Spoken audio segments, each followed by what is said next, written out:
This video is looking at the match function in Excel in order to return certain values within the datasheet.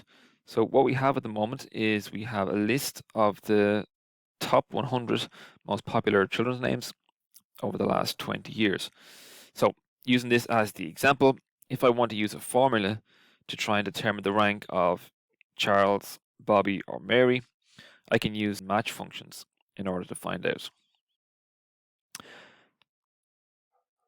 So first of all, how would we use the match function to find out what row Charles is in? Okay, so what I type in here is equals match.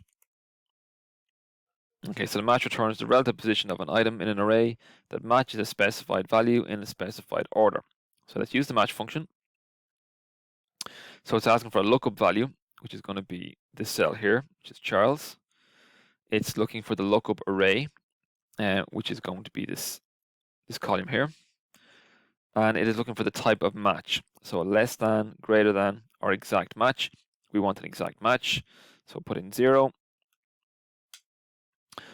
And then you can see that Charles is to be found in row 11.